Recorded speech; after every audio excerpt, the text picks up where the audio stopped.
Amidst the clouds, on the highest peak of Mount Veridia, tranquility reigns. The wind whispers ancient secrets through the pine trees.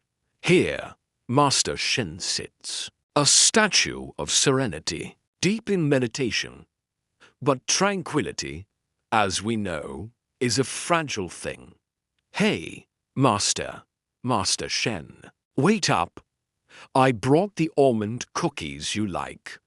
Oh, ho, ho, ho. Leo, my student, arrives. He's less a gentle stream and more a clumsy avalanche. He stumbles over a root, sending a cascade of pebbles skittering across the clearing. He lands in a heap, his backpack tumbling open, spilling not just cookies, but a rubber chicken, a yo-yo, and a very confused-looking garden gnome. Master Shen opens one eye. Leo, the mountain has stood for 1,000 years without your assistance in rearranging its geology. Sorry, Master. The path was, you know, path Y. And this gnome, he's a surprisingly bad navigator. Master Shen rises, his movements as fluid as smoke. Today, Leo, we do not concern ourselves with misguided gnomes.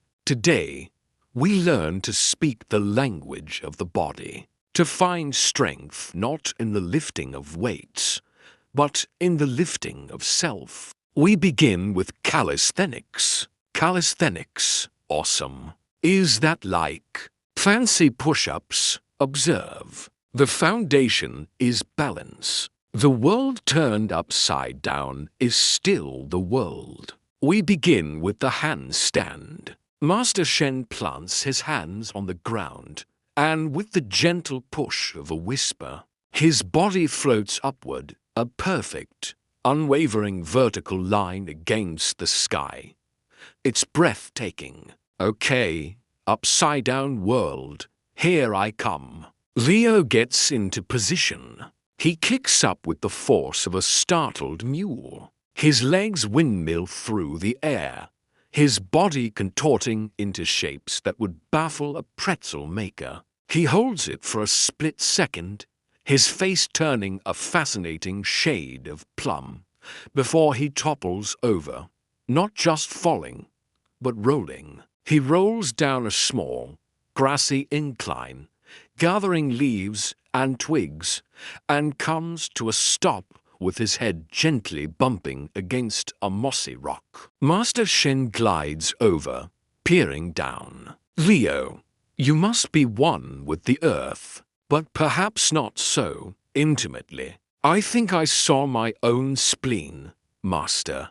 Next, we find strength in ascent. The muscle up, become the wind that lifts the leaf. Master Shen leaps to a sturdy tree branch. In one smooth, powerful motion, he pulls his body up and over, finishing in a perfect support position. It's a symphony of muscle and grace. Lift the leaf. Got it. I am the windiest wind you've ever seen. Leo grabs the branch. He pulls with all his might, grunting and groaning. His face is a mask of pure effort. He gets his chin just above the branch, and that's it. He's stuck. His arms tremble, his legs kick uselessly in the air, like a tadpole on a fishing line. He dangles there, his face getting redder and redder.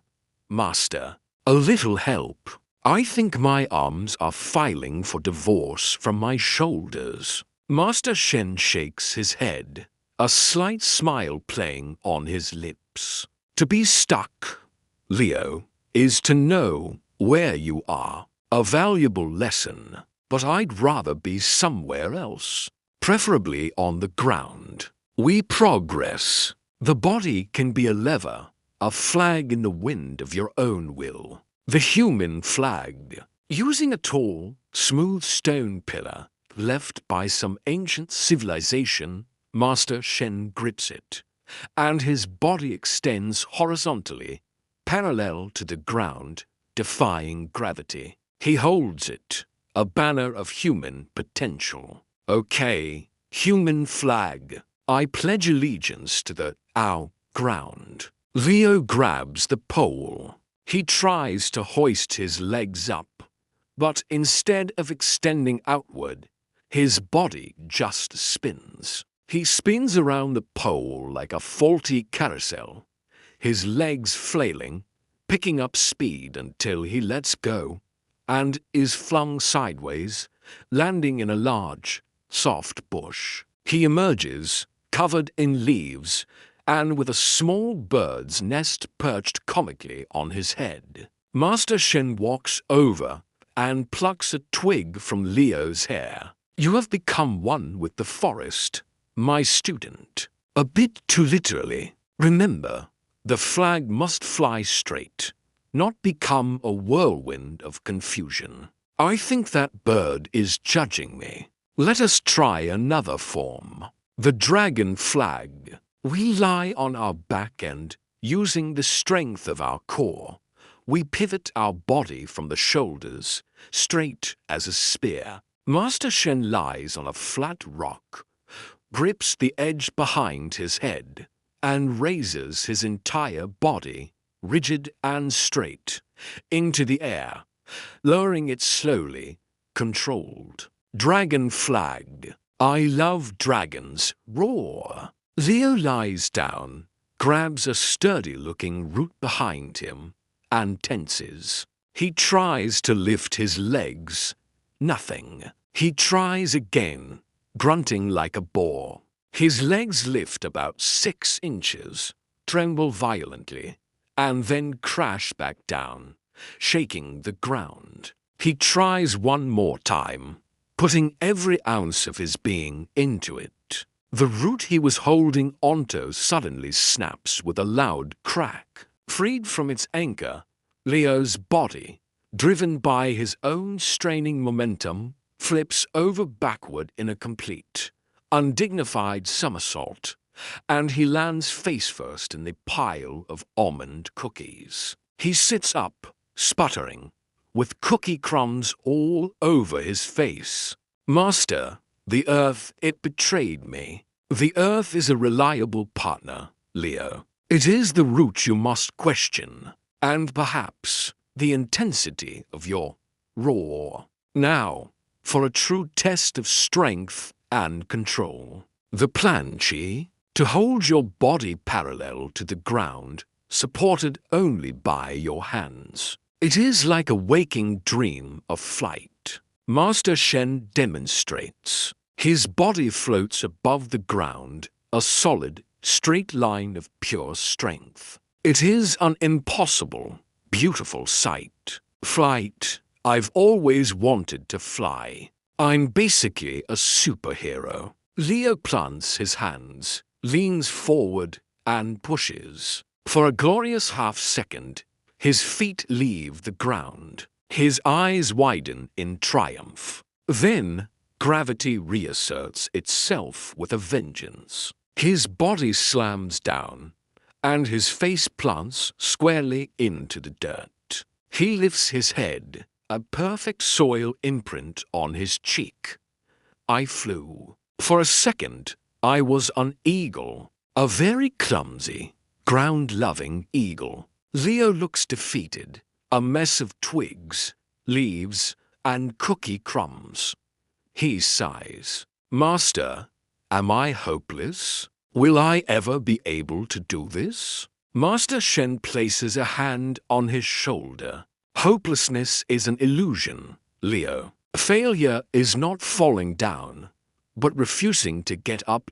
Look. The final challenge is not one of strength, but of stillness. The crane pose. It seems simple, but in simplicity, we find the greatest challenge. He demonstrates a simple balance onto hands, knees resting on his elbows, feet lifted off the ground. It's calm, centered, and quiet. Leo looks at the pose. Then he looks at his own hands. A new light enters his eyes. A flicker of determination. He takes a deep breath, brushing the last of the cookies off his shirt. Stillness. I can do stillness. He gets into position. He places his hands carefully. He bends his knees. He leans forward, slowly, carefully. His feet lift off the ground. 1 inch. 2 inches. He's doing it. His body wobbles, but he's holding it. A look of pure, unadulterated triumph spreads across his face. He's balancing. Master, look. I'm a crane, a majestic, beautiful, a majestic.